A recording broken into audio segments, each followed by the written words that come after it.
Well, I have the distinct pleasure of introducing our speaker. Not sure why I'm doing this job, I guess, because Zach told me so. But I was the person I invited Steve to give a talk because, as you were very aware, he is the VP RGS of MSU, right? And he happened to do counting science work, which is very intriguing to me, you know. So I was just curious what he does. So I can tell a little bit what he does. I read his CV, very impressive. This is to satisfy your curiosity. Right. Okay, Steve got his bachelor's degree in physics from Caltech, and then went on to Berkeley, earned a master's and a PhD degree in physics. Then he spent some time at Yale as assistant professor, then moved to Oregon, which seems that he went directly from assistant professor to full professor. Wasn't that case, but he has actually, in addition to his VPRGS title at MSU, which actually I found a little regret because that's how we announced this talk, that Steve Shu is the VPRGS, but he actually is a professor of physics too at MSU. Speaking of that, I'm not sure if you know what VPRGS does, which actually I studied a little bit. Well, actually, it's in his CV, which is easy. But to summarize, it does everything you care about, like tenure, promotion, all right, graduate school, regulatory affairs that include R&D and animal use, commercialization, MSU intellectual property that has startup, you know, business stuff, MSU Foundation, of course. So I guess everybody will behave well today, right? Don't ask too many hard questions. Is that right? No, I want people to ask whatever questions they want. Yeah, sure. I couldn't help that. Okay, so his main interest is in theoretical physics, quantum field theory. So I think that would be perhaps one of the first. Would somebody who knows quantum field theory give a talk in this room? Hopefully he won't talk about quantum field theory because I'm pretty sure nobody will have a clue. Physics building. I'm getting there. So yeah, you actually. But he has. Sorry, this is getting a little too long. But he has over 100 publications mostly in theoretical physics. Speaking of physics, as Francis pointed out, I don't even know this building used to be physics. And that street is called Physics Road. So you're actually in the right place right today because we are right in the intersection of physics and psychology. That street sign is right over there. For me, this is very satisfying because I do actually psychophysics, which is a branch of psychology, but not too much physics. So this is very welcome home. I actually have some idea of adding another thing over here, making it a little more cooler. I see some friends are laughing. Crazy. But if you're interested, we can talk about that later. But that third street, there's another street over there. What are you going to add? No, it's not. Okay, so he has. Oh, okay, so he's a professor of physics. He's also an entrepreneur, interested in internet security technology. So he had co-founded a company called SafeWeb, was sold to Symantec, which is runs the antivirus software on the computers. I guess for a lot of money. He also co-founded another company called Robot Genius. So he's also an entrepreneur. He has done a lot of things. Testified before Congress. Given many lectures at different academic institutions and also businesses. So that's all. Maybe not most relevant to today's talk. I think today he's going to talk about his third interest, which is cognitive genomics and bioinformatics. He actually helped founded the BGI Cognitive Genomics Lab, which we probably talk about. It's a big, currently is a state key lab designated by the Chinese government, which is, I think that means it's a big operation, a lot of resources, a lot of money. Yeah. Thank you. And please welcome Cecil.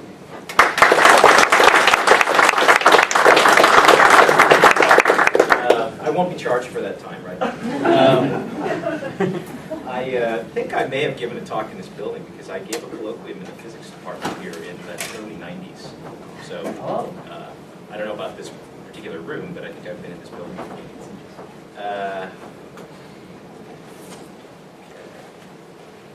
Now, I enjoy giving talks much more when people ask me lots of questions. So I welcome questions at any time. Just put your hand up or yell at me. And I'm sure I won't be charged for the time that it takes to answer the question. So, now I have a lot of slides here. I'm covering a lot of material. Some of it will be probably very familiar to people in this audience, and some will be less familiar. The slides are available online, so at some points when I'm just trying to move fast, I will just sort of indicate what's on the slide and go past it. And if you want, you can always stop me and I'll spend more time on the slide, or you can go away later and look at it online. Typically those will be slides with lots of detail or data on it.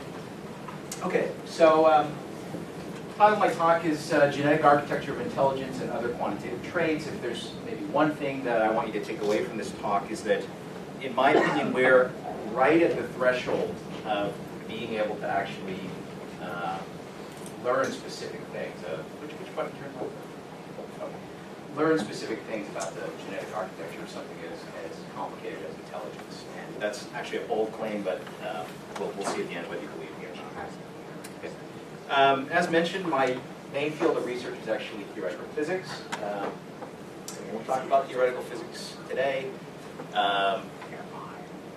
When I accepted this VP position, I had no idea how painful administrative stuff that was going to turn out to be. But I did manage to write one paper in the time that I've been here at MSU. So I'm actually, my colleagues in physics were shocked that I could actually write a paper while I was doing this job. I surprised myself, actually. Okay, so why is a physicist interested in genomics and intelligence and bioinformatics? This slide, I think, does a reasonable job of explaining the interest. This is a log plot. It shows an exponential decrease in the cost of sequencing. This is, for comparison, Moore's law. All the revolution in computer science, in internet functionality, our ability to store data, that's all driven by this curve. And you can see that the decrease in cost of genotyping is decreasing even faster, really much faster at a super exponential rate. And if this curve continues, then we'll literally be drowning in genomic data. And the question is, what can we do to make use of that? And I believe it will actually impact directly on fields that people in this audience are interested in. I should also say that the questions about human intelligence and questions about genetics and evolution, those are things that I've been interested in really since I was a kid. And so I think I can honestly say I've been interested in those things longer than I've been interested in physics, because you can ask questions about those things at quite a young age without actually even knowing anything about physics. However, I didn't really think as a kid, other than in science fiction stories, that we would be able to do anything really substantive in this area. And it wasn't really until I started seeing this curve that I thought, well, maybe in my lifetime we're going to be able to actually do some of this work. And now I actually think we're going to be able to do some of this work in the next 10 years. Okay, so a little primer on human genetics. It may not be necessary for this audience, but if nothing else, it will illustrate to you the crude way in which physicists think about other people's fields. I think of a genome as a list of about 1 billion, 3 billion base pairs.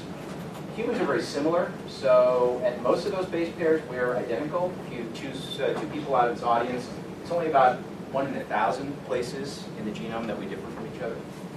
Nevertheless, all the human variation that we see is caused by, or at least partially caused, by that small amount of variation. Thinking information theoretically, because the variation rate is so low, it means that this information is actually highly compressible. You can compress it actually down to a few megabits if you want per person. So if you needed to store the genomic information for all the humans on the Earth, you can easily do it right now. Okay. You probably are familiar with this term SNP, single nucleotide polymorphisms. rather than look at all 3 billion loci in the genome, you could instead choose some particular subset of sites, let's say about 1 million, where there's actually common variation, where it's likely for two people to differ. So certain places are sites where there's tends to be a lot of variation between individuals. And so you can think of the SNPs as a subset of these loci and a particularly informative sampling of the whole thing. And this is cheaper to read out. So to read out the SNPs for a person, it's about $100. To read out the whole genome, it's about 1,000. Now these numbers are not exact, so again, physicists like to usually think in terms of orders of magnitude. This cost is really more like $200 or $300, and this is really potentially a lot more than $1,000, depending on what level of coverage you want, sequencing, what error rate you tolerate. Now, throughout this talk, mostly I'll be talking about SNP data, although we actually are getting full whole genome data on some of our stuff right now. But I want to emphasize that a few years from now, these cost curves are going to cross. This is not really getting much cheaper, but this is getting cheaper at a very fast rate. So graduate students in the future will often come to your office and ask, what were these SNP things they talked about back in the old days? What exactly is that? So, because they'll have access to the whole genome. Okay, so here's a outline of what I'm going to talk about. Part one is probably very familiar to you, although it isn't without controversy, this subject of whether we can measure people's cognitive ability. I'm going to try to go through that relatively quickly. The main thing I just want to establish is this is at least a reasonable phenotype to look at. If you really don't like human intelligence as a phenotype, there are many people who really hate the idea that that could be a human phenotype. Just replace, every time I use the word cognitive ability or intelligence, just replace it with the word height. Because as I'll show you, in terms of the parameters, the things that I care about in this talk, they're basically the same. There are small quantitative differences, but they're not here to be qualitative differences between intelligence and height. I'll talk about a GWAS that we're doing. This is a project with BGI, which is a big genomics lab in China. And in the end, at the end, I'll talk about something really specifically dealing with the genetic architecture of both height and intelligence. Okay, now this is obviously an interdisciplinary subject. You can see some very, very interesting topics of exploration here. You can see the names of the different fields, the names of the groups of people who study these topics. Everything I'm going to talk about today, or primarily what I'm going to talk about today, is really a cheap statistical hack, which basically just tries to read out the genetic information of an individual, look at a particular phenotype, and look for statistical correlations between the two. So conceptually, it's really very simple, what I'm going to talk about. However, the output of that kind of study is extremely interesting to all the people who work in these other circles. So for example, if one finds a particular gene that is associated with height or associated with intelligence, there are immediately people are going to ask, what's the protein that that codes for? Is that some interesting pathway in the brain? People are going to ask whether there are drugs that can be built around that functionality. People who study evolution are going to be asking about whether that gene has been under selection, et cetera, et cetera. So you can imagine that although what I'm doing is really, in some sense, conceptually very simple, it's a particular direction where clearly we're going to make a lot of progress, and that progress will have impact broadly throughout science. Okay, so what minimal properties do you want for a quantitative phenotype? Well, you'd like it to be stable and be something you can measure reliably. Okay, so if I measure your height today, it's a little bit of variation in height, maybe 1 or 2 centimeters throughout the day as you get tired. But generally your height doesn't vary very much, and unless there's some really horrible accident that you're in, a year from now your height will be pretty much the same as it was when I measured it today. So I'm going to argue that the measures we use for cognitive ability are also quite stable. I'll show you some data about that. We'd like the thing that we're measuring to have some quote validity. Maybe it has some predictive power for life outcomes, or measure something obviously real like the physical size of an object. And finally, you'd like it to be heritable. So if it's going to have some connection to genes, hopefully it's something which is actually influenced by genes. So what I'm going to argue first in just this first part, maybe I don't need to argue this in front of this audience, but that for cognitive ability, all of these conditions are actually satisfied. Okay, so how does a physicist think about G for IQ or general cognitive ability, general mental ability, whatever you want to call it? Well, here's how a reasonable person might approach this question. Well, we all believe that there's some sense in which people are better or worse in terms of cognitive ability. But a priori, you might think, well, there are many different types of cognitive abilities. You might first start by inventing some battery of cognitive tests. There are obviously things that you would put in here, like the ability to recall things, mastery of language, ability to think quantitatively, ability to think spatially. These, I think, would be all uncontroversial components of cognitive ability. You can also talk about slightly more controversial ones. We can talk about reaction time or something like image recognition. Historically, these actually play an interesting role in the history of G. But probably you'd get a lot of argument from people about whether we should be really included in the list. But certainly we could come up with some relatively controversial list of tests. And then, just thinking empirically, we could go out and just test a lot of people. And so we'd get a map from each individual to some n vector. That's just a list of these scores. But the interesting question is, how do you get from that n vector per individual to some kind of single number measure of cognitive ability? When you read in the popular press about IQ scores, they just seem to give one number. So how do you get from this n vector, which probably nobody really complains that measuring this n vector from an individual is not a bad thing to do? How do you get from that to this single number? And amazingly, I consider this actually a really important discovery of modern science, but apparently most people are unaware of the actual result. The result is that there's a tremendous amount of intercorrelation between those n different abilities that I mentioned on the last slide. And in fact, people don't uniformly fill out the space of possibilities of that n vector. They actually fill out a subspace, which is much smaller than the full volume. And that subspace looks kind of ellipsoidal. Okay. And so if you want to compress this information, what you do is you use factor analysis to find the largest principal component of this ellipsoid. Here, this is actual data from Project Talent, so that's 100,000 ninth graders that were tested, and they were given mathematical, verbal, and spatial tests. And you can see they fill out this sort of, this is a volume, but they actually fill out just this ellipsoid inside the 3D cube. And if you wanted to compress this information, instead of giving the actual triplet of numbers for each kid, you could just project them onto this axis and give their location along this axis. And that's really what's done when people extract the G factor or the IQ score. This is actual SAT math, SAT verbal data. And so if you think about this data, you can describe it in the following way. If all I know about somebody is that they have a high math score, just that fact alone increases the likelihood that they also have a high verbal score. Okay? And similarly with verbal and math.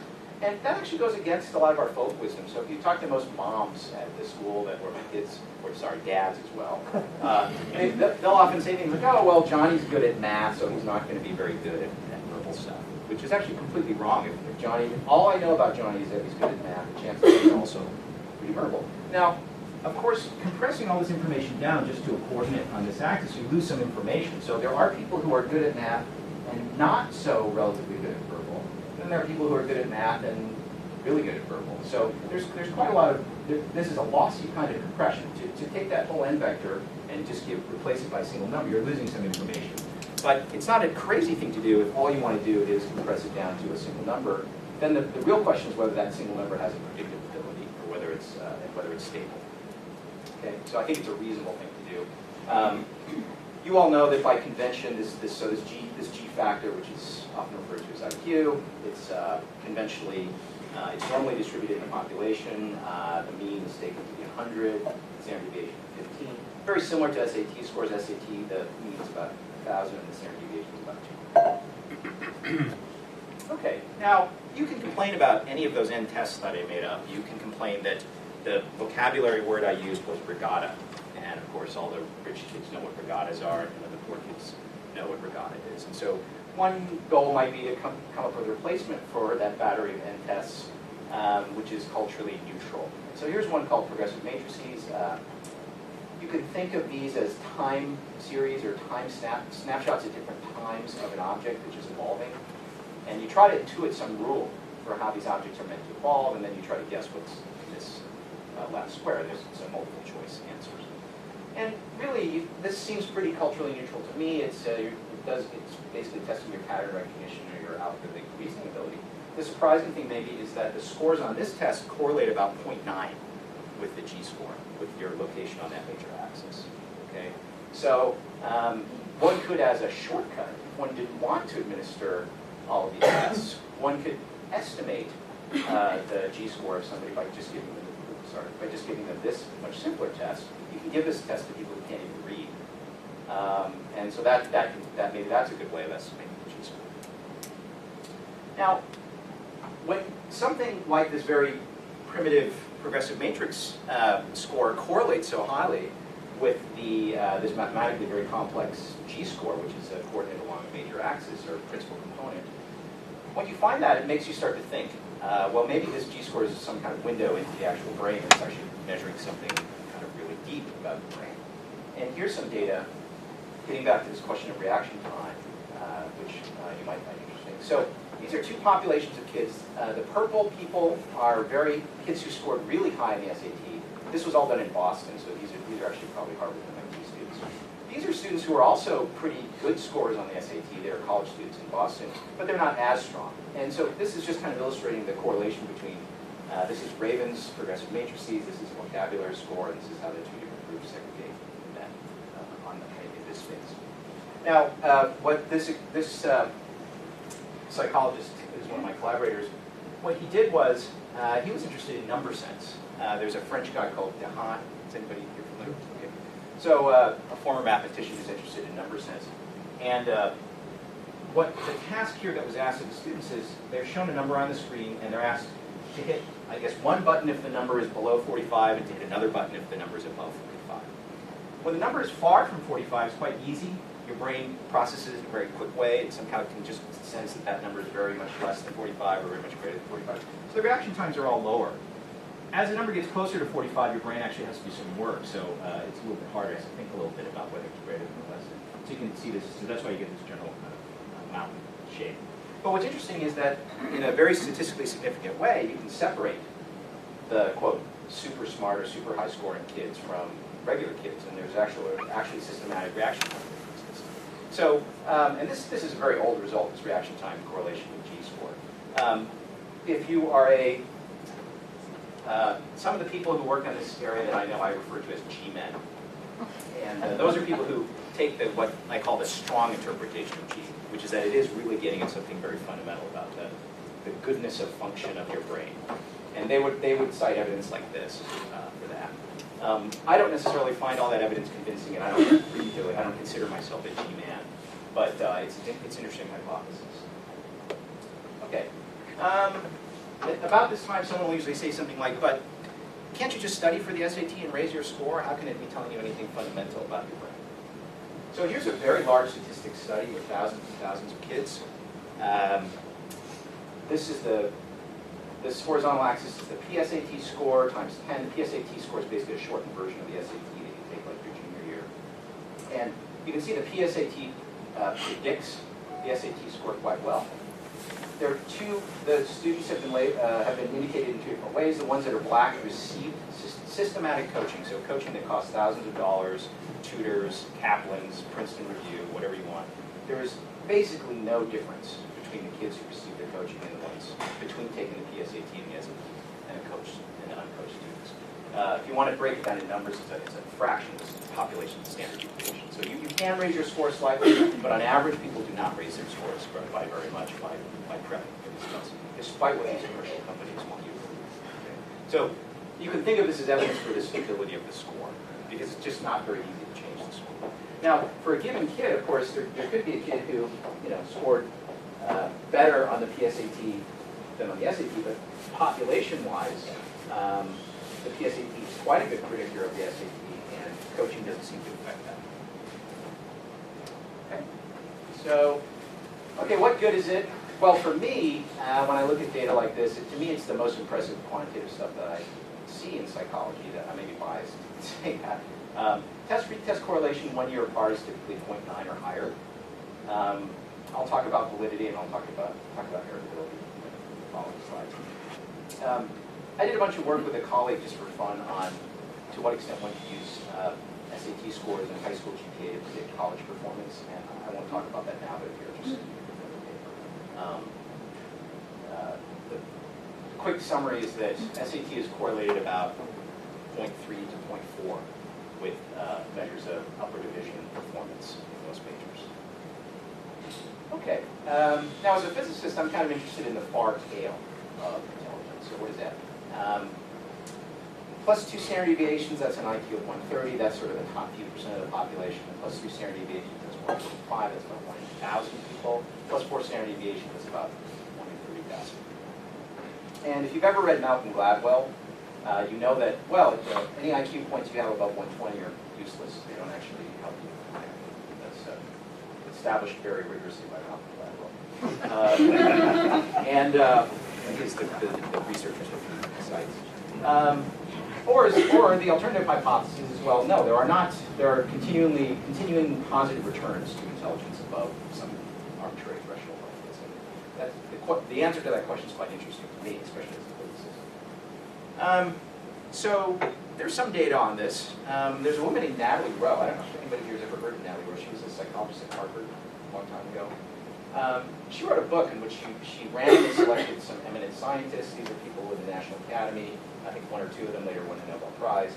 She selected them randomly across many different fields. And she was not a psychometrician, so she just basically went to interview them, asked them about their childhoods, and had them draw pictures of horses and stuff. But she had a colleague who was a psychometrician, and so one chapter of the book is devoted to some pretty high-ceiling tests of these individuals. And the mean score for this population of 64 eminent scientists was really quite high, especially when you compare it to the average for science PhDs. So why is it that the eminent ones do so much better than the average ones? Now, you can make up all kinds of stories about, well, it's not really causal, and the fact that they were smart had nothing to do with them being eminent, and it's maybe true. But I mean, maybe that this isn't completely conclusive, but it is quite suggestive to me. Here's some much better data. So this is from the study of mathematically precocious youth. There's also a sister study called the study of verbally precocious youth. And gifted education in the United States has gotten, in a sense, kind of standardized. So if your child is identified as gifted in school, like in the top few percent on some standardized test, the kid will often be encouraged to take the SAT early. And so that's a sort of standard high ceiling way to test these kids. And so there's a lot of data now. In fact, I would guess maybe a significant fraction, like a quarter of gifted children these days in America now take the SAT at a young age. And when you take the SAT before the age of 13, the ceiling is extremely high. So because they dumbed down the SAT in 1995, the best you can do as a senior if you get a perfect score is you're about 1 in 1,000 in the population. But if you take it as a 13-year-old, if you get a perfect score, you're probably more like 1 in 100,000 or 1 in a billion. So the ceiling is much higher. So they've assembled, these researchers, Levinsky and Benbow and others, Julian Stanley, I think is another one, they've assembled quite large cohorts of very intellectually gifted kids. And since they start with a population of kids that are sort of in the top few percent of the population, but they have the top group, which are really high up there, like 1 in 10,000, they can actually look at differential performance over their lifetimes of these kids. All these kids are gifted. All these kids are in gifted programs. All of them are from affluent families, effectively. And yet there are differential outcomes based on IQ above the top few percent threshold. In fact, if you compare the really top group, the 1 in 10,000 to NSF fellows at top 5 departments in electrical engineering or computer science or physics, these kids who are filtered just on the basis of a simple test at the age of 13 outperform the PhDs from MIT in terms of career success. So probability of tenure at a top research university, patents, et cetera, et cetera. So I call that validity. Give a kid a test for a few hours, it predicts life outcomes better than in some really sophisticated selection process, which happens much later in life, et cetera, et cetera. Okay, let me talk about heritability. Now, I have to say this so I don't get in trouble. Heritability is defined relative to a specific range of environments. Okay, so it's well established that it's obvious that if I make the range of environments large enough, the heritability could go to 0. Okay, so regardless of what your genetic gifts are, if I refuse to feed you, the correlation between your height and your genetic makeup is going to be reduced almost to 0. Even if you have genes for high intelligence, if I hit you in the head every night and keep you in a dark room, probably you're not. I'll be able to decouple your adult IQ your genes. Almost all the data, with one well-known example, maybe you know this example by, which is who's famous figure by Eric Turkheimer. Almost every example where heritability is measured in what I call using classical methods, there's a restricted range of environments. So there are typically families that are at least good enough to be allowed to adopt kids. Okay, and that's pretty much in one sense you can say that's a pretty narrow range of families. But on the other hand, you can say, well, that includes coal miners who didn't finish high school and people with couples with 2 PhDs. So that there's still some range in there. Okay, so it's not zero range, but of course we're not including real serious deprivation. Okay. So that's an important hypothesis. So here's some data. IQ correlation for monozygotic twins reared apart, IQ correlation for monozygotic twins reared together. You can see that the correlation is high, so monozygotic twins are quite similar. And they're quite similar whether they were reared in the same family or they were reared in, the same family or different family. You could think of this reduction in correlation as the effect of the environment. It's not very big. And you can see the same thing here for full sticks. So this is all, people fought apparently like cats and dogs over this in the 70s, but now I don't hear a lot of people complaining about these results. Just to show you that there are really large sample size results. This kind of thing's been replicated quite a bit. One of our collaborators, Robert Plomin, has access, I think, to like every team in the UK to the national health system. So, this is just not it's not a really controversial result that the heritability of intelligence is quite high. Okay. Now, I refer to those as classical methods because they're now different and new methods for measuring heritability. So rather than look at special cases, so special cases meaning I know that these guys share all their genes, or I know that these guys share half their genes. Those are sort of discrete point cases that nature gives us. Rather than doing that, I can just pick random people from the population who are seemingly unrelated, although secretly, if you go far enough back, we're all related. But they're seemingly, not knowingly related people. I can measure the IQ difference between a pair of such people, and I can measure the genetic distance or difference between those two people, and I can regress one against the other. It's effectively, if you think about it, what we're doing over here. But we have to do it here with special cases that nature gives access to. Nowadays, I don't have to do that. I can just grab a few thousand unrelated people, and I can try to measure for any trait, any phenotype that I can measure on that population, I can try to deduce the heritability. And it's an interesting question whether the result deduced this way is consistent with the classical result, and the answer is that it is completely consistent. Now, this is a cartoon. This is not real data, but this is just to emphasize what I'm saying. So here's the level of genetic relatedness. Maximum value is 1 for monozygotic twins. Here's the correlation between IQ scores. And typically for adult twins, you might get a value as high as 8 or something. Full sieve, you get something which is kind of half of that. This might be a cousin, or I don't know what it was here. But what are these little blue dots? What are these little blue dots? These are people who are not knowingly related, but they are either more or less genetically similar to each other, pairs of people. And we can measure whether, to what extent, having a pair that are more similar genetically makes them also more similar on the phenotype, in this case intelligence. And if you fit this data, you get results from this method which are consistent with that method. Okay, so in the early days there were all these people complaining about, well, it's all because the in utero environment was the same. That's why the twins are alike, because they share the same uterus. Well, these people did not share the same uterus. So, okay, but this is a modern method. Now, if you're mathematically inclined and you actually know some population genetics, and you see a linear thing like this, it immediately makes you think about what actually is going on with the underlying genes that would allow such a simple relationship. Like, as I vary the fraction of genes you have in common with another person, the similarity sort of just increases linearly. Not non-linearly, not like a cube, not like a quartic, but linearly. So what underlying model of genetics would actually be consistent with that? Well, it turns out that this kind of genetics was once derisively referred to as beanbag genetics, but it actually seems to fit all the data. So you can actually model all this data by just saying that of all the 3 billion loci in the genome, there's some subset which affect the phenotype. And each particular locus, let me call those the associated alleles or the causal alleles. For each of those causal alleles, I associate an effect size, which can either be positive or negative. Okay?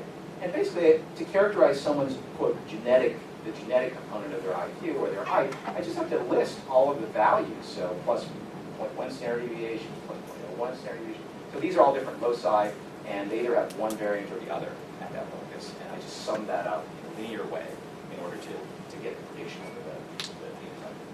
And of course, if you randomly sample from distributions like this, you'll get a normal distribution. So it fits everything that we know about that. It's remarkably simple. Okay. Now, why are phenotype differences linear functions of genotype if, in fact, when you go in the lab, you can actually find gene-gene interactions, you can find all kinds of nonlinearities. For example, you can find examples where the effect of little c is not twice the effect of having just one copy of the variant. So there are all kinds of complex interactions that are known. That often is referred to as epistasis. But why would it be that when you collectively try to estimate the total phenotype of an individual, you get this simple linear relationship? Well, that could be explained if the variants, little c, are relatively rare. So suppose in 90% of the population is big C, maybe 9 or 10% of the population is little c, and then only 1% of the population is little c. If this variant little c is rare, then even if there's a nonlinear relationship between the effect of little c, and this other outcome, that will be suppressed in the effect of the data that we see. Okay. So a high degree of nonlinearity at the genetic level can still correspond to almost linear aggregate variation between individuals, if in fact the causal variants are to be rare. So that's an open question whether causal variants are going to turn out to be rare, and I'll show you some data without that later. Okay. There's another reason to expect linearity. See, nonlinearity arises from things like this gene is controlled by this gene, which is far away, or this gene interacts with this gene, which is far away. Okay? But that's a very bad unit of selection. That's a very bad unit of design for nature to select on, because when I mate, my DNA gets scrambled up. I go through recombination, and my kid may get this chunk from me, but this chunk may come from my mate. Okay? So there's a basic theorem in population genetics, which goes all the way back to Fisher. And what it says is the rate of response to selection is actually controlled by the additive variance of the population. This is the additive part. Because I would much rather have a unit of selection or a unit of design where the effect of version A or version B here just is plus or minus independent of everything else that happens out here, because all this stuff is going to get mixed. Okay? So in fact, in the limit where, so for sexually reproducing species, if the recombination time scale, that's 1 generation, so 20 years or something, is smaller than the evolutionary time scale, which could be thousands or millions of years, as long as you're in this limit, this is Fisher's theorem. Okay? And what it says is evolution has mainly been acting on beanbags. It's been mainly acting on these pluses and minuses. It cannot really do very much with things which are horribly nonlinear and coupled.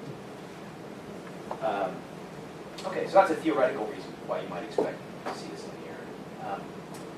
So if I were to write this out mathematically, I'd say, well, general model for quantitative phenotype is, well, phenotype is given by some genetic information dotted in, combined with some effect sizes. But of course, if I have nonlinear terms, there could be a sort of tensor which links, with which the genomic information appears twice or 3 times. Okay. But terms like this will lead to deviations from that straight line that I showed you in the cartoon. And so, to some approximation, we think that we can get away with just that. And so, my prediction is that, look at this as a mathematical problem or a statistical problem. I predict that for many quantitative phenotypes like height and IQ, we will extract most of these effect sizes within about the next 10 years. It's just a matter of accumulating that data. And once you do that, you'll have a predictor, so you'll be able to, if you read off the genetic, these X's are then known. If you read off the G for a given individual, then you have a prediction of the phenotype. Okay, let me talk about GWAS that I'm involved in. So everybody here knows what GWAS is, right? Genome-wide association study. This is a nice review article from Plomin.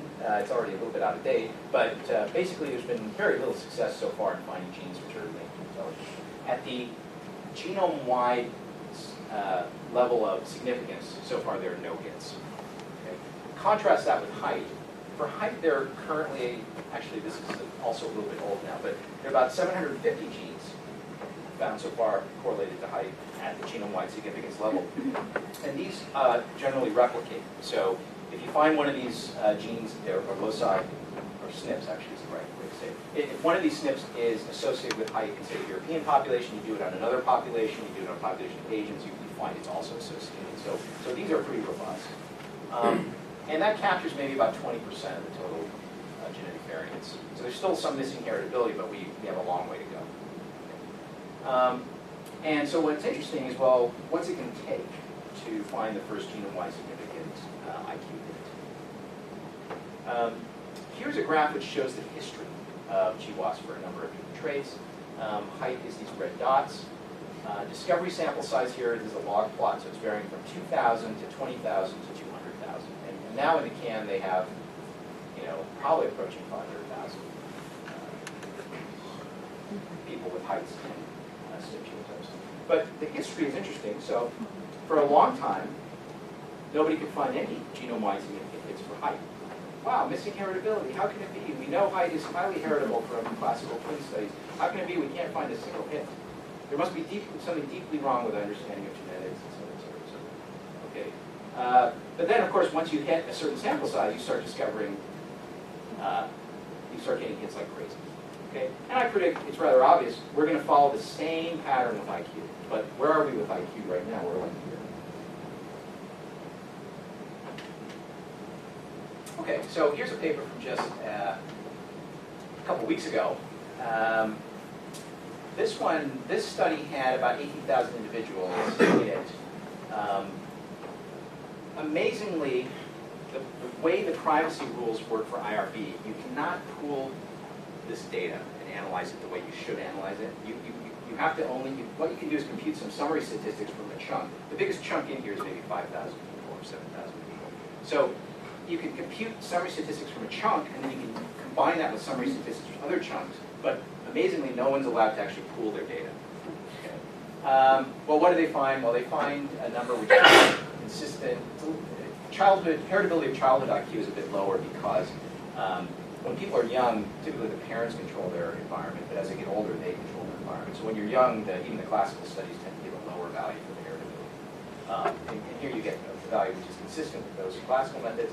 There's one interesting candidate for a hit.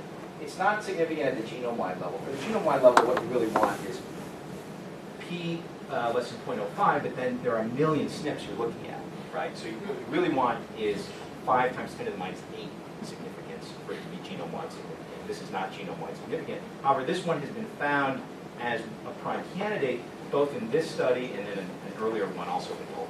So this one, if you had to bet money, this maybe is going to turn out to be a hit once we get enough sample size. Okay, but it just shows you where we're headed. Okay, so what are we up to?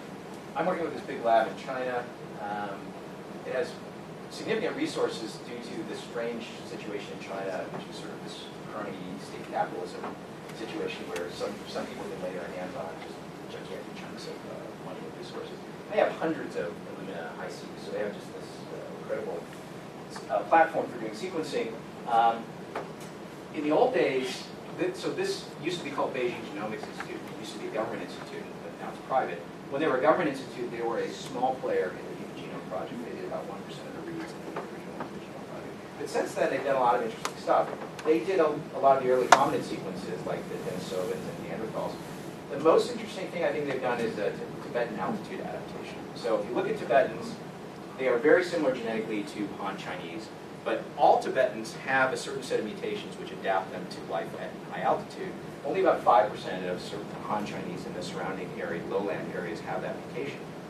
And if you look in the genetics, it looks like basically over 5 or 10,000 years, these Han Chinese, this is in the distant past, started migrating up the mountain, and the ones that had the mutation out-reproduced the ones that didn't have it. For example, miscarriage rates for people who don't have a mutation are much, much higher at high altitudes. So This is an example, this as well as lactose tolerance, are two examples of human evolution, very well established at the genetic evolution, at the genetic level, and took place over the last 5,000 or 10,000 years. So, real quantitative evidence of human evolution and happening on timescales which are almost within recorded memory. I mean, 5,000 or 10,000 years. So, to me, that's intellectually some of the most interesting stuff. Okay, this is one of their buildings in Shenzhen. These are crates of aluminum machines. This guy's named James Lee. Some of you might know who he is. This is a list of top 10 institutions in Nature Publishing Index for China. And you can see, although BGI is a single lab, it's not a university. It's up here. Just beat out Beijing University and all these other schools. So it's pretty impressive. Nevertheless, despite this kind of success, it's in a very gritty area. It's right across the border from Hong Kong. These are cranes. This is a big container port. If you walk out on the street, you can see chickens. It's pretty gritty. Okay. These are row upon row of cubicles full of bioinformaticians. These are row upon row of $500,000 aluminum machines. Okay, so the Archie-WAS is a little bit different from one where you just grab people out of the ordinary population. We're trying to do a case control design, so we have a high group and a normal group. And originally, the goal was to get thousands of people who are at least +3 in IQ, so about the 1 in 1,000 level. But we ended up hooking up with Robert Plumman, and he has this sample, which he got through SNPY and SPPY. These are people who are now adults, but in fact, the oldest ones are like 50. But they scored at this 1 in 10,000 level when they were children, so it's a very high-end sample. They have like the typical IQ of the sample is probably more like 160. And I think I'm told there are some there's at least one Nobel Prize winner. Okay, so we have DNA samples from these guys, and we're right in the middle actually now doing not SNP sequencing, but whole genome sequencing on this one.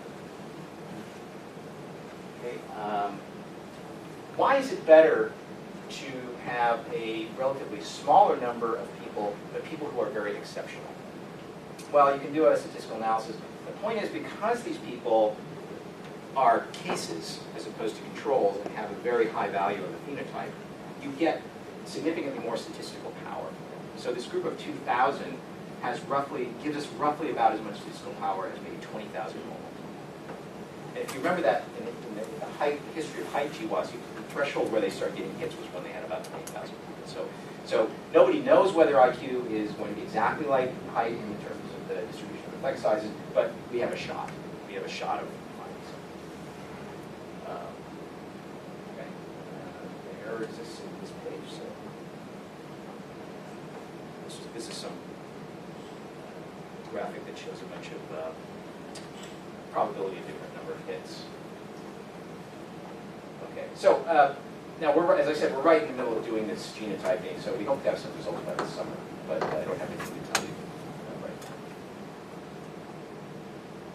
now. Okay, let me talk about something very specific about the genetic architecture of both height and intelligence, because in the samples I'm going to talk about, we have their heights and we have their intelligence scores. And these are preliminary results. We have not published these results because we're not satisfied that the effect is really statistically significant. So everything I'm telling you could turn out to be wrong. But thinking through it, I think there are aspects of this architecture that I think are going to turn out to be correct, even though I would have to say the evidence is not conclusive yet.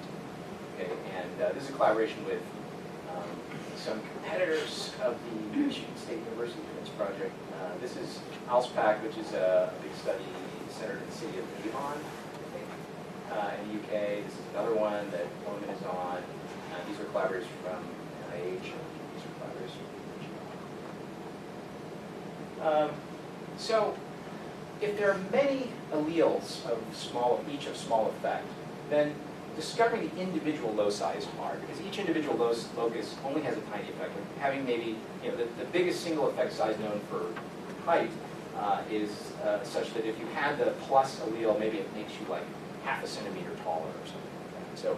So you can imagine that discovering these many, many different alleles of small effect is quite challenging. But if you think about that theoretically, you might consider the limit where there are a huge number of individual loci that influence the phenotype, and they all have tiny effect sizes. Okay, and surely that is very challenging for GWAS, but maybe there's some other kind of analysis you can do of the data which actually is enhanced by taking that limit, by having many, many alleles affect the trait. So imagine that the effect sizes are really, really tiny, and they're 10,000, say, causal alleles. What that means then is that somebody who is 5'5" must differ at a large number of places in their genome from someone who's 7 feet tall. Because in order to make that, to cause that difference in the phenotype, if the effect sizes individually are small, there must be, in aggregate, quite a lot of genetic differences between those two people that are specific to height. And the question is, can you, by analyzing data in a slightly novel way, can you detect that? And from that, you'll learn something about the genetic architecture. And so these are our rough conclusions, and I'll get into why we do this. So it looks to us, by doing this kind of analysis, it looks to us like the associated alleles, the alleles associated both with height and with intelligence, are at small NAF. So they tend to be rare. They tend to be at like 0.1 or 0.2 frequency in the population. So most people have one variant, and only 10 or 20% of the population, or even much less, have the other variant. There are more minus than plus minor alleles. So if you take the minor allele, the rare one, it's more likely to cause a negative effect. So it makes you, I don't want to be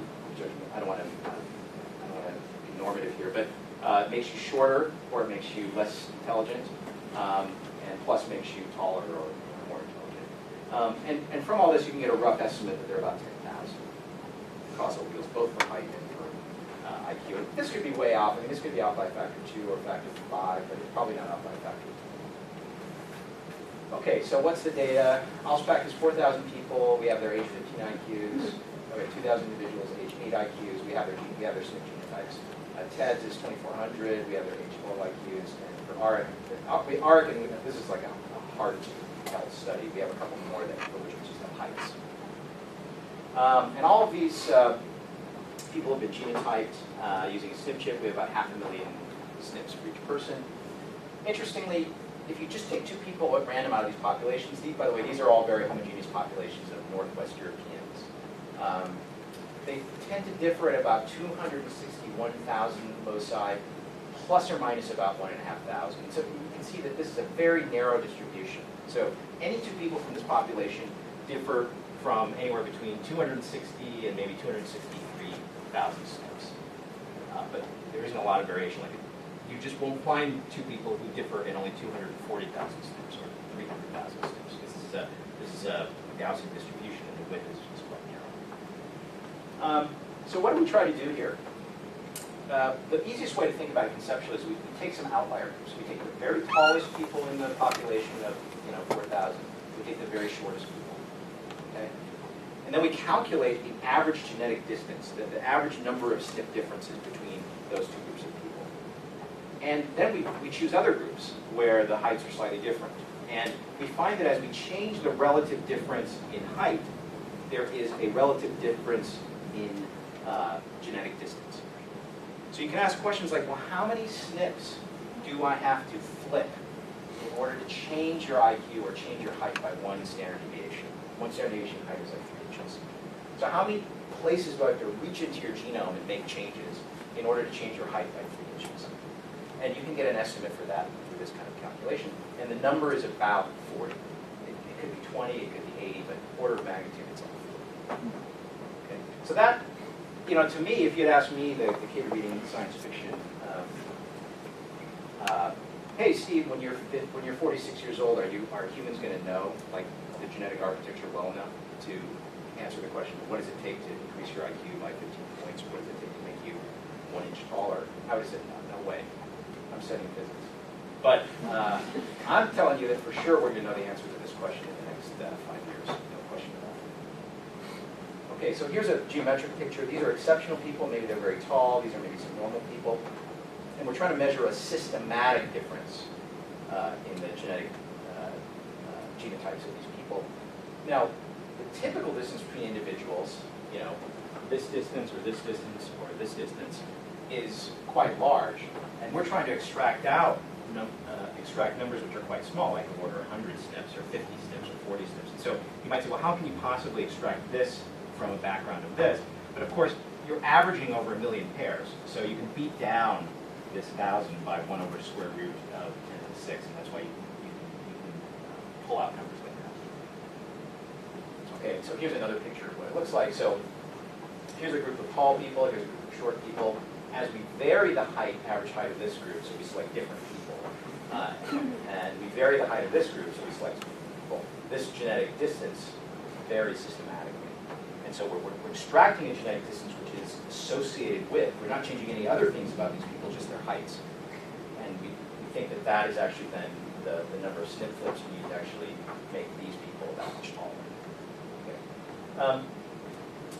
Another thing which is more subtle is that if you ask for a group of tall people or a group of below average height people, what is the typical genetic distance between them, what we find is that the shorter people are further apart genetically, and the taller people are a little bit closer together genetically. And that actually tells us something very subtle about the genetic architecture. So let me explain that. So how do you define genetic distance? Well, the simplest way to define genetic distance is you give me a string of SNPs. And the person at each locus either has the plus version or the minus version. Okay? So here's a person with all pluses and they have this one minus. Here's a person with all pluses and they have a minus, but it's at a different location.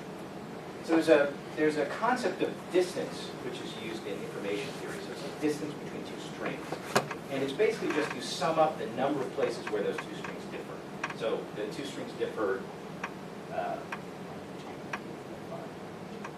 they differ here, and they differ here. Otherwise, they don't differ. So the Hamming distance between these two strings is 2. I've written another one down here where I've now increased the number of minus alleles. And if you look at where I put them, the Hamming distance between these two strings is 6. Okay, so there's a measure of distance called the Hamming distance, pretty standard in some mathematical applications. And that's one of the measures we use when we say that the two groups got further apart or one group is spread out more in genetic space. Now, in formulating these strings of genetic code, I've made the assumption that most people have the plus allele at each spot and the minus alleles are kind of rare. If I were to reverse that assumption, what I would find is that, so here increasing the number of minus alleles increases the Hamming distance. If I reverse that assumption, I would get the opposite.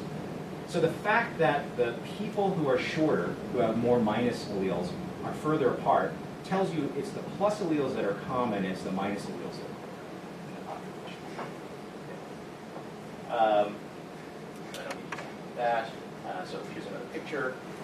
Same thing with IQ. We find the high IQ people tend to be closer together, the low IQ further apart. And that's the way to think about it is these guys have fewer of the deleterious variants. These guys have more of the deleterious variants. But the deleterious variants are rare when you spread them out over the whole genome. And so they tend to make this person more different from this person than happens in that. Okay, so that's what this says. So number of rare alleles that have minus effect is greater than the number of rare alleles that have plus effect. And in fact, it's plausible that this inequality is strong, so that the number of these is much, much greater than this. And I'll explain why that we might think that for theoretical reason. If you accept all that, then you get a very simple toy model. In physics, we often talk about a spherical cow model. So this is a kind of toy model for what's going on in these quantitative theories. So you have some number of causal variants. All the minor alleles have minus effect. So n plus is 0, n minus is n, capital N. Typical frequency, maybe, we'll just take it arbitrarily to be 0.1 for the minor allele. And then from this, you can extract the distribution, the binomial distribution, and the standard deviation is about 0.1 times n all to the 1/2. So if you back this out, what you find is that this implies that you need n, the total number of causal loci, to be about 10,000. And for that, you would get 1 estimate change in intelligence per 30 or so extra experience. So in this toy model, all the parameters get fixed. If you want to make these assumptions, then you can just fix all the parameters. And basically what it means is you have 1 million SNPs, 10,000 of them are affecting IQ. Each person at each of those loci has about a 10% chance of having a minus. And that produces 30 extra minuses per change in 1SD change. Okay. Why is this? Now, after we were beating this data and beating ourselves up for a long time, we actually thought about it and we realized, well, this kind of has to be true just from what we know about evolution. So there's a kind of theoretical or evolutionary argument for why the toy model that I just gave you should be roughly accurate. So it is true that we are both significantly smarter and also significantly taller than our early primate ancestors. So if you go back a few million years and you look at the fossilized, our ancestors, they tended not to be that big, and they also tended, I believe, not to be that smart. Okay, so unless you are a creationist, you then have to accept that, averaged over millions of years, there has been positive selection pressure on both height and on intelligence. Okay, so let's suppose this is a picture of this is called the MAF distribution, or the minor allele distribution for causal variance for, say, height or intelligence of our ancestor. Okay, so this is we grab some fossilized ancestor, we genotype them, and we located all the positions of the causal variance that affect height, and we plotted them. Okay? Now, at any given moment in time, there are going to be some de novo mutations in the population, and some of them will be positive; they'll increase height or intelligence, and some of them will be negative. If you have this mutation, it sort of lowers your intelligence or decreases your height. If the direction of selection pressure is toward greater height or greater intelligence, then what happens is that primates or creatures with the minus allele are less reproductively successful, so these get pushed in this direction. The ones that are favorable get pushed in this direction. Okay, so that just has to be true. So there are some de novo mutations. Some are minus, some are plus. The plus ones get pushed this way, and the minus ones get pushed this way. It's very hard to disagree with those assumptions. So now run this forward for about 1 million years. There must be some plus mutations which make it all the way here and become almost fixed in the population. They become almost fixed in the population. And that is why the average Homo sapiens sapiens is much smarter than the little guy that we descend from. Okay? It must be because some positive mutations came all the way here and eventually accumulated on this side. They became common in the population as opposed to uncommon. So what does this say? The minor allele partner of this guy is now rare, so it's over there. Okay? So if we only think about the negative alleles, all the negative alleles are pretty much going to be concentrated here at low frequency. And that's basically the toy model. The toy model is there are some low MAF, low frequency in the population alleles, and they tend to be minus. And that's basically just what this picture says. Okay? So there's some reason to believe this is true. Here's what the data says about it. So this is density of SNPs on the chip. SNPs, remember, are selected to reflect kind of common variants in the population. So the particular SNPs that are detected by the chip tend to be things which are relatively common in the population. So they tend to have MAF, 0.5 down to maybe 0.1, and then after a while, these are considered super rare variants, and they don't put very many super rare variants on the chip. Okay, so on the left hand, so the chip doesn't have much sensitivity below about MAF, 0.1 or 0.05. On the other hand, if you look in our data and you ask, if I look at the contributions to this distance, the standing distance between, say, tall and short people, or smart and not so smart people, I can bin those distances by MAF. You can see that the contribution is disproportionately at low MAF. Even though the chip is not sensitive at low MAF, most of this distance that varies systematically with the phenotype difference is at low MAF. So that suggests really that if you actually had access to the distribution of causal variance, you find them concentrated here. Then you can actually back out. This is actually backing out for our, it's very noisy data. But if you convolve this with this, you can back out some of those. Okay, so what it says is most of the causal variance for height and IQ will turn out to be at low MAF, and the low MAF one will be deleterious. Okay. We'll talk about that. Okay. So it mean to be a genius or a giant? How do you get someone who's a genius? If you look at our toy model says, well, there are about 10,000 causal variants, and maybe this is just an arbitrary choice, but let's suppose the average MAF is 0.1. It could actually be lower than that, but suppose it's 0.1.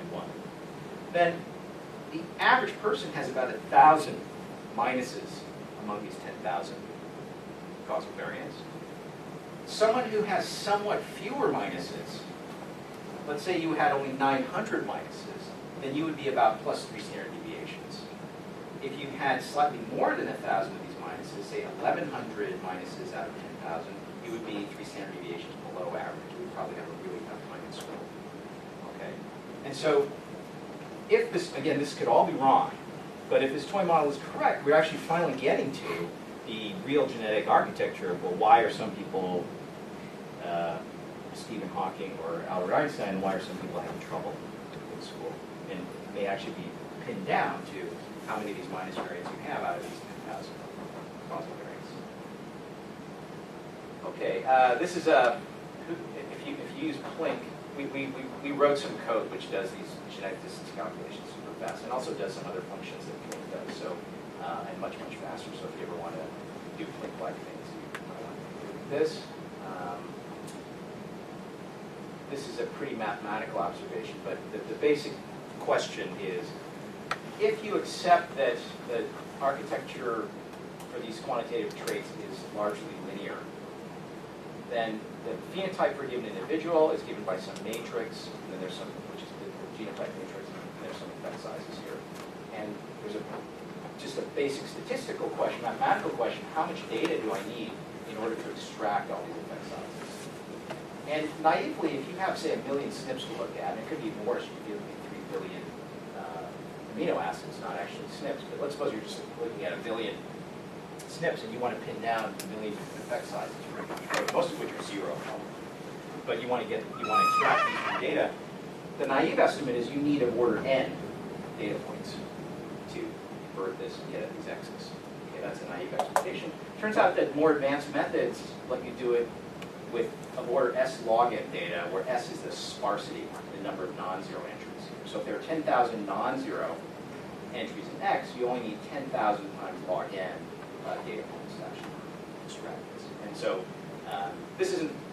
this is not widely understood in the field. These are very new mathematical techniques. They make me this result makes me very optimistic that once we get some nice big juicy data sets that we can combine all together and analyze the right way, we can actually extract some things. Okay, this is my last slide. So what do I predict for the future? I think that we'll have 1 million whole genomes in the can sometime in the next 5 years. What's that going to cost? Well, it's $1,000 per whole genome, and this is 1 million, and that's about $1 billion, and that's what we spend on the Human Genome Project. So it's not crazy. We spend as much on these types of experiments in the next 5 years that we spend on the Human Genome Project. We should get 1 million. 1 million, if you look at that S log n number, is more than enough to extract most of the information out of these simple linear models. There are clinical applications of sequencing. So when people get cancer now, they can do whole genome on the person, the patient, and then they can do whole genome on the malignant tumor cells. They can actually see the mutation sometimes that actually is causing the malignancy. So it's possible this might become standard, because the cost of this is a few $1,000s or $10,000. That's not that different from what it costs to be treated as a cancer patient. So this might become quite common, and then this number will be a very amusing underestimate of the amount of data that we're going to have. So the main challenge actually is to get the phenotype in. So we collect height data almost by accident, because self-reported height is actually reasonably accurate. So any experiment where, oh yeah, we were studying diabetes or this or that, we'll just ask people how tall they are. You can actually get reasonably good data for that. But you generally can't get people to sit down and take a Raven's advanced progressive matrix. Either they won't let you, or someone will get very angry at you if you try to do that. But we do have test scores for an awful lot of people. So the main challenge to this, for me, for this kind of research, is actually to get sufficient phenotype data. I don't think this is actually going to be a problem as far as this is going to be a problem. But I think if we do get this data, we should be able to build pretty good predictive model. We should be able to capture about 0.6 of the total variance from the added chunk of heritability. So that's it. Thanks.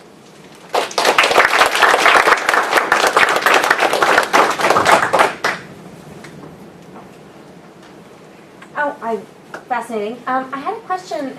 Sort of, you ended on phenotype, and that's useful because I wanted to ask you some questions about phenotype. So, when you think about IQ, right, it's an almost fully normal distribution, but with a little extra blip at the end there. Yep. And so I wonder if what you're describing, I just wanted to get your thoughts. Is it more useful for one end of the distribution than the other in the case of IQ? So, for example, right, they talk about with IQ and with height, kind of a two-group hypothesis. So for height, right, there are people who are on the shorter side, but just for typical reasons, and then there are people who have dwarfism, right? And it's a totally different scenario. So I just wondered. Yeah, you have to be very careful with the low end because there are known mutations of large negative effect. Right. There are even some known mutations of large positive effect for height. Okay. There are not known mutations for large positive effect for IQ. Those would be extremely exciting if we found them because people would start looking for drugs and all kinds of other things. But so far as I know, there's no, and in fact, actually you can place upper bounds. The fact that we haven't found, they would have to be extremely rare in the population. I always wondered about people who had sort of, the savant-like form of autism. Well, that's a different, well, that's all going to, eventually we're going to have, actually, BGI is doing whole genome on 10,000 autistics right now, so we're going to have all kinds of interesting stuff. But I'm interested really in the normal variation, so we want to exclude the people who are retarded, and the bump, dwarfism, and all that stuff. And we did that in our data. We strangely in like for example, the ALSPAC data, there are people in there who are like 4'6", so we just took all those people out. Right. I mean, 4'6" adults. So related to, just a quick follow-up, the other thing I was wondering about with phenotype is, IQ and height are both things that luckily, can be measured with a good degree of reliability, but having administered IQ tests, you get a score, and then you get, there's error around that score, and it's actually a little bit broader than you might think. Absolutely. So, this is an important technical point for anybody here who studies heritability. If your measurement of the phenotype is noisy, which most are, the calculated heritability will be an underestimate. Right. Because there's an extra bit of randomness in there. So, when people get numbers like this, but the test-retest correlation is only 0.9 or 0.95 or whatever, it's all genetic. I mean, so, well, sorry, here. It's all, it's almost all genetic, actually. That's what aggressive G-men would tell me. Okay. So, some of my colleagues are aggressive G-men. When you're trying to identify... So yes, this is a problem. It's a problem that doesn't afflict height. Height, maybe the error bar would be 1 centimeter. Right. Now, one of my aggressive G-men collaborators, who's also a good statistician, would say, yeah, but that's as long as that error is not biased, it just cancels out. So if you have a large enough sample size, and some people you've overestimated their IQ, and some people you've underestimated their IQ, and eventually it just reduces your statistical power. Right. So does this approach have capacity to identify SNPs that account jointly for both height and IQ? And because that might tell you whether it's sort of general growth processes versus brain specific. Yeah. So one of this idea that the main cause of the variation in these things is some deleterious stuff, right?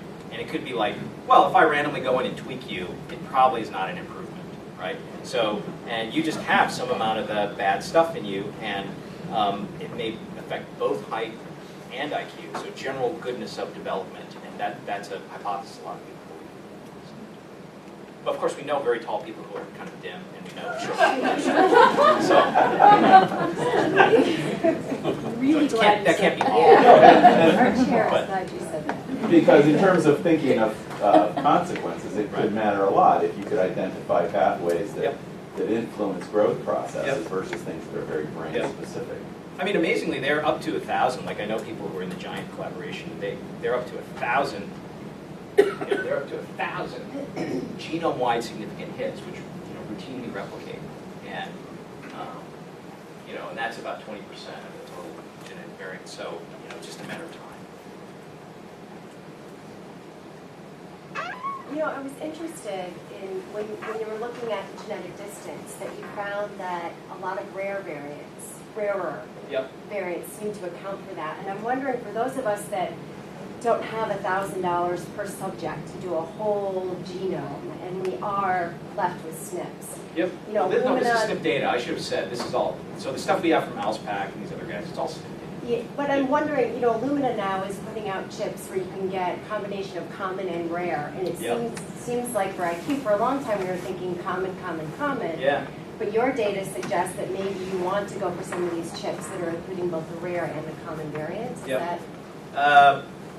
That's a funny cost-benefit calculation because, I haven't thought about that. But if you have a good prior, like, okay, I put it on, so like, it gives Luna like 1 billion chips or whatever, and some of those are rarer variants, so it's reaching further in here. So the question is, how good is your prior for why you included that particular SNP on the chip, and is that enhancing? Because if you're just doing a fishing expedition, you may not win out. You may just be better off trying to do saving your pennies or just waiting a couple of years and doing the whole genome on the whole sample. That's actually a lot of groups are in that situation right now. It's like, we actually went through this with Bloman. So at first he wanted to use this, the latest and greatest Illumina chip, and we're like, no, let's just do whole genome on this thing. And so we ended up doing the latter. I have two questions on how you might use this data. Could you, let's say there were 100 alleles that you could maybe go in and work with. Could you change those alleles to make them more positive without having unintentional changes? Yeah, good question. That, would morph into things you might not want? Do you know people who are smart and good looking? No. No, there's a good question. So there's a question of how much you can enhance a particular trait without general fitness consequences or negative unforeseen consequences. And well, the answers to these questions are well known in the field of animal breeding. So there are experiments in plant and animal breeding where they've taken a wild species and they've moved it 30 standard deviations through breeding without negative fitness effects. Because there's just that much variation. Cool. In fact, I should have emphasized that if the toy model turns out to be correct, and it's basically we're each on average carrying roughly 1,000 negative variants around. Suppose I got rid of all of them. Well, what would your IQ be? It would be 30 standard deviations above the average. You would be some kind of. I'm pretty sure that there are human phenotypes that we could nowhere near producing naturally that are just unbelievably better.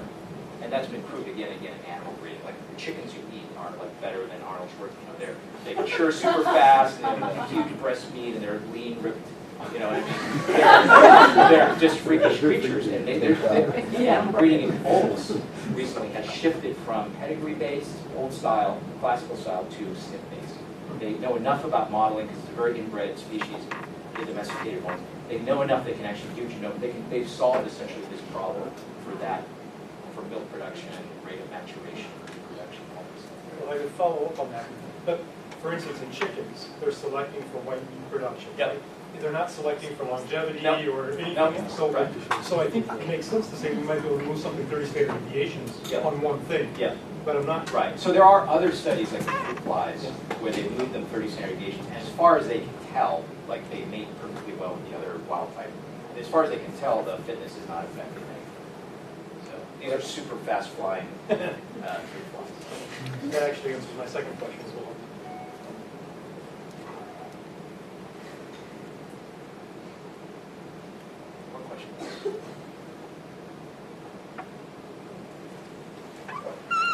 Just begs, for me, it begs an obvious question, evolutionary question, is that if the rare allele does come up and it is such a huge advantage and there are no negative fitness consequences for it, how come we aren't all pegged out?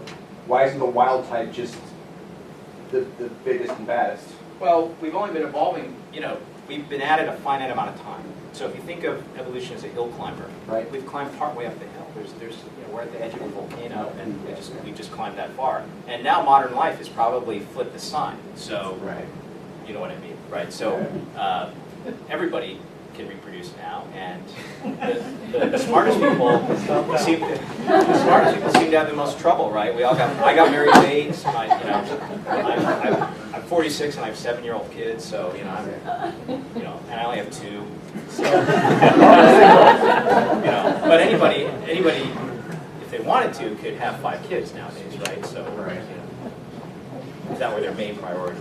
So, Why isn't it? yeah. So I think we've sort of stalled. We may have stalled out on the hill climbing. Actually, there's an interesting. So, in economic history, there is good data on wills and family records in China, in Germany, and also medieval Germany and medieval England. And you can see in those days, economic success was incredibly correlated with reproductive success. So people who were in the top 10% or whatever in wealth or whatever, they would have 5 times as many kids, surviving kids, as common workers. Common workers didn't actually reproduce. They were actually constantly being replaced by the poor sons of the rich. And so there you have massive replacement of one social class by another, and it's all documented in certain societies. There's enough written records over hundreds of years you can see it happen. So there's very, very strong selective pressure, even in recent history, but that's all gone now. Yes? So, there's a lot of variance in cognitability that's not related to G. So there's specific factors that are orthogonal to G. Yep. So G is going to involve a lot of things, right? So it's going to be hard to figure out G. So why not focus on specific abilities, which are also predictive of outcomes like achievement in science? Yeah. My G-man friends, were they here, would first of all say there isn't anything that's actually fully orthogonal to G. Like even things like reaction time, and I didn't mention this, but historically when Galton or some of these early guys were looking at G, they found even like in some school records they could find like that there were music classes and they had like pitch recognition scores for students. Even things like that are positively correlated with G. So it's hard to find anything that has 0. I mean, there are personality traits that have maybe 0 correlation with G. But in terms of what we would call cognitive traits, it's pretty hard to find something with 0 or negative correlation with G. Now, why? There's systematic variance, say, in measures of spatial ability. Is shared with systematic variance and other measures of spatial ability that's independent of G. Okay, I didn't know that. Yeah, I mean you can model a G and orthogonal factors, and it seems like it might be it's a very ambitious task to map G, but maybe a more tractable task to focus on specific abilities. So one way to look at G is this is magical window to the brain. Another way to say it is just constructed a very robust statistical quantity because you average, you sort of, not average, but you sort of put together a bunch of measures and computed something very robust out of it. Anything that we do here would just be that much harder if we were trying to do it with one of these particular subfactors. And so the fact that we're just struggling with this, the most robust of all of them, tells you that, well, sure, we could, in principle, in the year 2200 or 2300, probably, yeah, we're going to be doing like, you want your kid to have really good spatial, but not right now. It's just that much harder statistically.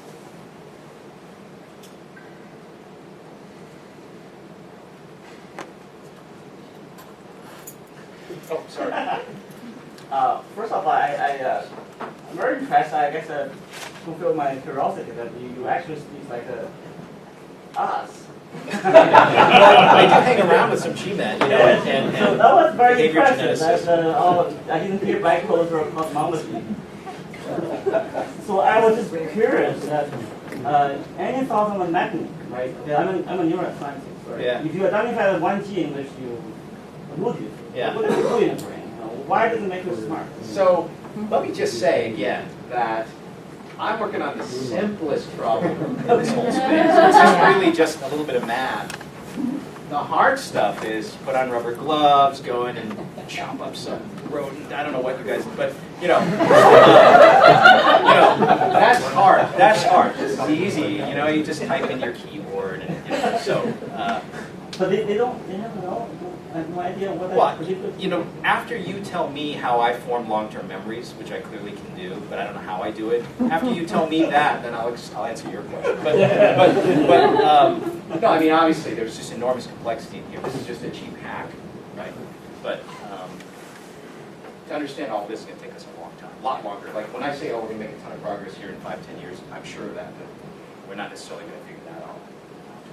Right. But it's all going to give you clues, right? If I find that there's a bunch of, some particular neurotransmitter is strongly affected by this mutation and that enhances or decreases IQ, you're going to immediately start thinking about it, right? So I think it'll be fruitful for other areas of science.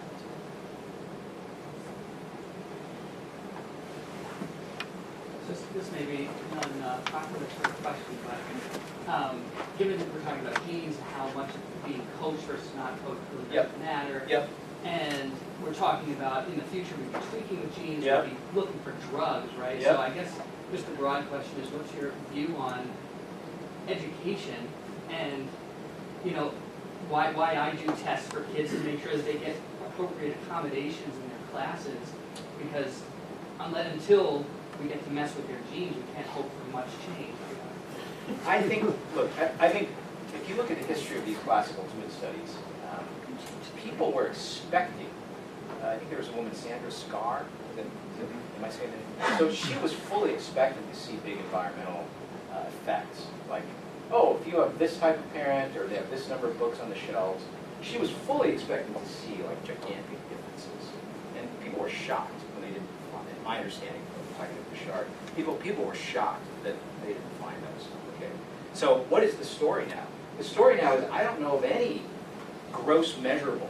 I can go into your house and count the number of books or the number of diplomas on your wall, or measure your IQ or measure your wealth. I don't know of any gross measurable that really has much impact on any of this at all, honestly. Now, of course, we're still restricted to that range of humane environments, so we don't allow people to hit their kids in the head, and they have to have enough food, and they have to go to school. If you look at the Flynn effect, there are huge effects, but those are effects where the population, like in Sweden, where they have a lot of data from draft to draft, they went from like 6 years of mandatory schooling to 12 or 13. And sure, yeah, that's out, the beginning part of your sample was outside what we would currently call the range of humane environments, right? But within the range of humane environments for modern society, we can't find any, my understanding is we can't find any obvious measurables that will say, okay, if we put one twin in this family and one twin in this family, this twin's going to do better. Very small effects. So can I quickly follow up on that? I don't know if you heard Heckman last night on NPR. No. So Heckman, Obama just made a recommendation for the fourth preschool, right? 4-year-olds. Mr. Non-cognitive. Which is environmental manipulation. Yeah. And Heckman, the economist, came on and said it's $7 for every dollar you invest in one year. The data say it's a $7 return. It's based on very weak data, what Heckman says. So, So expand on that. Well, okay, so let me tell you the history of manipulation Heckman. If I put up my email, I can show you correspondence with Heckman. Okay, so when the bell curve came out, Heckman, you can go look it up. Heckman attacked it savagely. He just said, hey, you guys are crap statisticians. Over the years, he has become convinced of these kinds of results. So now he only talks about non-cognitive traits. He doesn't say we can, by early preschool intervention, we can change cognitive traits. He just says we can change non-cognitive traits. Grit, self-esteem, conscientiousness. He thinks you can change those. But even his results on that are very tenuous because they're based on small statistics. Head Start actually was a huge failure. But he has other examples in which at least the non-cognitive variables were effective but not the cognitive ones. But I think a lot more research needs to be done with bigger samples before you believe his. He gives you a ROI number, but that ROI, I think there's a big uncertainty. But nobody would say that if something's heritable, it's unmodifiable, right? So a strong genetic influence doesn't preclude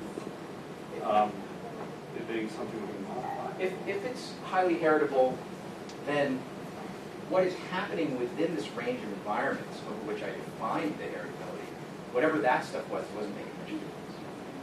You see what I mean? Yeah. If I get a heritability of 1 and there are coal miners and there are, MD, JD couples raising kids, but there was no effect. Well, then clearly it's subtle, right? It's not what people thought in the 60s or 70s. So. But I do believe there are environmental effects. I mean, obviously, like if you look at Flynn, they're huge effects, but of course society changed a lot. So the question of what we can do now, I don't know. So going back to the question about education, and reading off this, if you believe that something like genetics is, something like G is heritable, fixed, and there's not much room for an environmental factor on G. Well, once you've got good environmental conditions. Okay, some standard minimum. Right. But you could still believe that through changing other things, you would increase people's economic output or something like that. This is Heckman's argument. Right. So my question is, with education then, would you predict that the actual validity of good question. G or the ability of G to predict outcomes would start to decline? Yeah, it could. And is there any evidence for that? If I admit you to the Ivy League because of who? Because I'm George W. Yeah, because I had two societies, one called France and one called the U.S. And in one society, you get admitted to college because your parents are rich, politically well connected. The other one, you don't get into a grande école unless you have a high G score, basically. Right. Yeah, of course, validity is totally different in those two. But is there evidence? But is there evidence? I mean, that logically, depending on what variable you use as your thing you want to predict, yeah, of course, validity can be all over the map, for sure. Yeah. If I ask, though, you want to do theoretical physics and understand quantum mechanics, I'm pretty sure there's not much you can do. I mean, you better have some G, otherwise, having taught a lot of students. But success, economic success, no, could be totally different. Can you imagine a time down the road where you get your genome mapped out and you walk into school and say, look, these are the classes I can take. I just can't take those because I can't do it. You know, the genetic score will never be better than the actual, because of the residual here. But I'll just to say something scary. If you've seen the movie Gattaca, sure. We're not that far from it. Other groups, not my group at BGI, can now do whole genome sequencing from a single cell of a fertilized, of a zygote. Mm-hmm. So you going through a cycle of IVF, you produce 10 zygotes, you pull one, you let it grow until it's 32 cells or 64, whatever, you pull one off. Actually, they do two just to be safe, to get two reads. Genotype it, and then you freeze the ones that you pull the cell out, and then you decide which one you want to implant. And that the technology is all there now, and the price point is going to be $10,000. So, or something like that. And maybe there are hopes that the selective forces will come back into effect now that they've been relaxed. But the last step, it turns out, is not. I thought it was going to be the other way around. I thought that the hard, science of like pulling a cell off and all that was going to be really hard. That's all done now. This is the last step. Figure out which genes are doing the work. Yeah. All right. Well, thanks a lot. Yep.